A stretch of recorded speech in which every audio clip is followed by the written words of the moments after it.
हर हर महादेव। आपका दिन शुभ हो। आज से हम पावन शिव महापुराण की प्रथम संहिता विद्येश्वर संहिता का श्रवण व पठन दोनों करेंगे।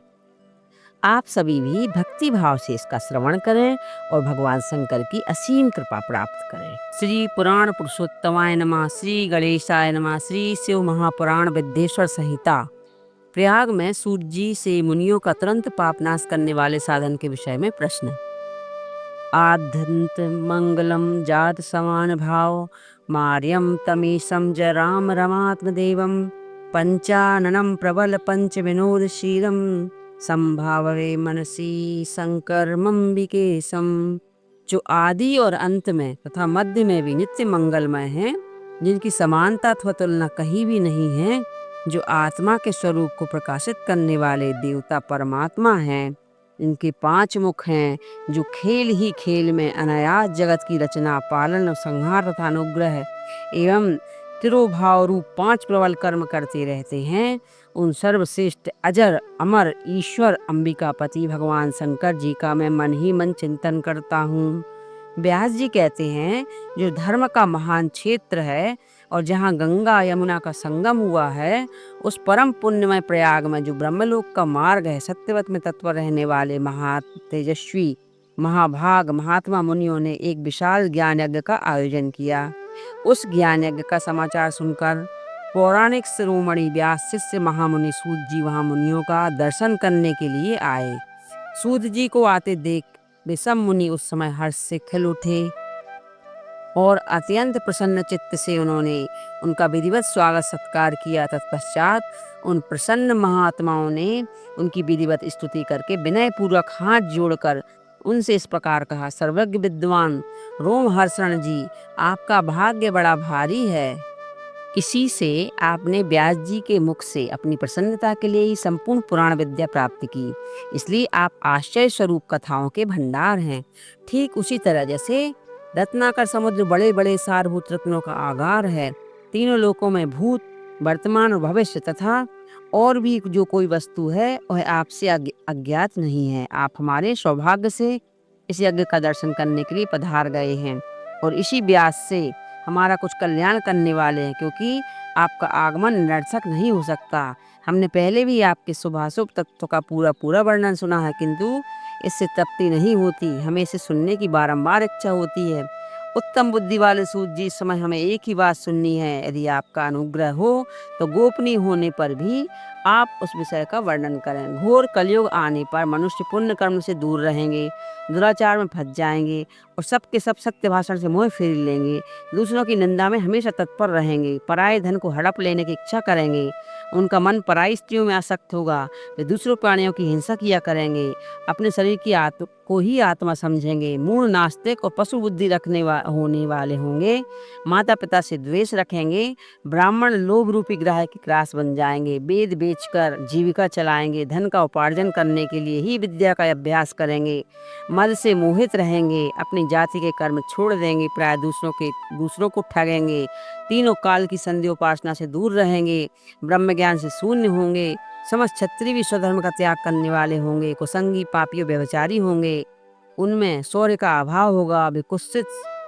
चौर्य कर्म से जीविका चलाएंगे, शूद्रों का भी बर्ताव करेंगे, उनका चित्त काम का किंकर बना रहेगा, वैश्य संस्कार भ्रष्ट स्वधर्म त्यागी कुमार्गी धनुर्पार्जन परायण तथा नाप तौल में अपनी कुत्सित बुद्धि का परिचय देने वाले होंगे।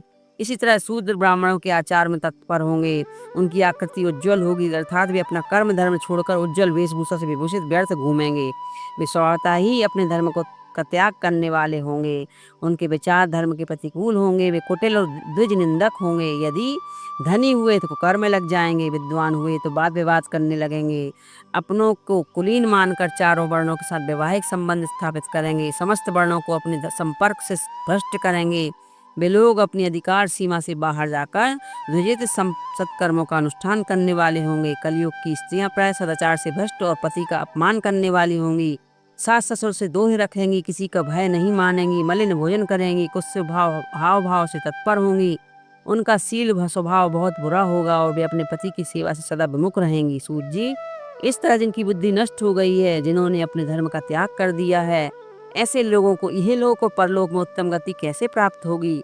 इसी चिंता में हमारा मन सदा व्याकुल होता है। परोपकार के समान कोई धर्म नहीं है, अतः जिस छोटे से उपाय से इन सब के पापों का तत्काल नाश हो जाए, इसे यह समय कृपा पूर्वक बताइए, क्योंकि आप समस्त सिद्धांतों के ज्ञाता हैं। व्यास जी कहते हैं, उन भावात्मा मुनियों की यह बात सुनकर सूत जी के मन ही मन भगवान शंकर का स्मरण करके इस प्रकार बोले। विद्येश्वर संहिता का अध्याय 1, शिव पुराण का परिचय। सूत जी कहते हैं, साधु महात्माओं, आपने बहुत अच्छी बात पूछी है। आपका यह प्रश्न तीनों लोगों का हित करने वाला है। मैं गुरुदेव व्यास का स्मरण करके आप लोगों को इसने बस इस विषय का वर्णन करूंगा। आप आदर पूर्वक सुने। सबसे उत्तम जो शिव पुराण है, यह वेदांत का सार सर्वस्व है तथा वक्ता और श्रोता का समस्त पाप राशि से उद्धार करने वाला है। इतना ही नहीं, परलोक में परमार्थ वस्तु को देने वाला है। कली का कलमश राशि का विनाश करने वाला है। इसमें भगवान शिव के उत्तम यश का वर्णन है। ब्राह्मणों, धर्म, अर्थ, काम और मोक्ष, इन चारों पुरुषार्थों को देने वाला यह पुराण सदा ही अपने प्रभाव की दृष्टि से वृद्धि या विस्तार को प्राप्त हो रहा है। विप्रवरों, उस सर्वोत्तम शिव पुराण के अध्ययन मात्र से ही वे कलयुग के पापासक्त जीव श्रेष्ठ मतम गति को प्राप्त हो जाएंगे। कलयुग के महान उत्पाद अभी तक जगत में निर्भय होकर विचरेंगे। जब तक यहाँ शिव महापुराण का उदय नहीं होगा, इसे वेद के तुल्य माना गया है। इस वेद कल्प पुराण का सबसे पहले भगवान शिव ने ही प्रवर्तन किया था। विद्येश्वर संहिता, रुद्र संहिता, विनायक संहिता, उमा संहिता, मात्र संहिता, एकादश रुद्र संहिता, कैलाश संहिता, शतरुद्र संहिता, कोटि रुद्र संहिता, सहस्त्र कोटि रुद्र संहिता, वायवीय संहिता तथा धर्म संहिता। इस प्रकार इस पुराण के 12 भेद या खंड हैं। ये 12 संहिताएं अत्यंत पुण्यमयी मानी गई हैं। ब्राह्मणों, अब मैं उनके श्लोकों की संख्या बता रहा हूँ, आप लोग सब आदर पूर्वक सुनें। विद्येश्वर संहिता में 10,000 श्लोक हैं। रुद्र संहिता, विनायक संहिता, उमा संहिता, मात्र संहिता, इनमें प्रत्येक में 8-8 हजार श्लोक हैं। ब्राह्मणों, एकादश रुद्र संहिता में 13,000, कैलाश संहिता में 6,000, शतरुद्र संहिता में 3,000, कोटि रुद्र संहिता में 9,000, सहस्त्र कोटि रुद्र संहिता में 11,000, वायवी संहिता में 4,000 तथा धर्म संहिता में 12,000 श्लोक हैं।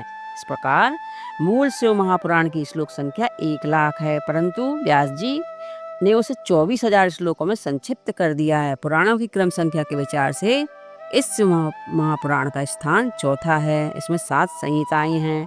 पूर्व काल में भगवान शिव ने श्लोक संख्या की दृष्टि से 100 करोड़ श्लोकों का एक ही पुराण ग्रंथ ग्रंथित किया था। सृष्टि के आदि में निर्मित हुआ यह पुराण साहित्य अत्यंत विस्तृत था। फिर द्वापर आदि युगों में देवपायन, व्यास आदि महर्षियों ने जब पुराण का 18 भागों में विभाजन कर दिया, उस समय संपूर्ण पुराणों का संक्षिप्त स्वरूप केवल 4,00,000 श्लोकों का ही रह गया। इस समय उन्होंने शिव महापुराण को 24,000 श्लोकों में प्रतिपादन किया। यही उसके श्लोकों की संख्या है। यह वेद तुल्य पुराण 7 संहिताओं में बटा हुआ है। इसकी पहली संहिता का नाम विद्येश्वर संहिता है, दूसरी रुद्र संहिता समझनी चाहिए, तीसरी का नाम शतरुद्र संहिता है, चौथी को कोटि रुद्र संहिता, पांचवी का उमा संहिता, छठी का कैलाश संहिता और सातवीं का वायवीय संहिता है। इस प्रकार 7 संहिताएं मानी गई हैं।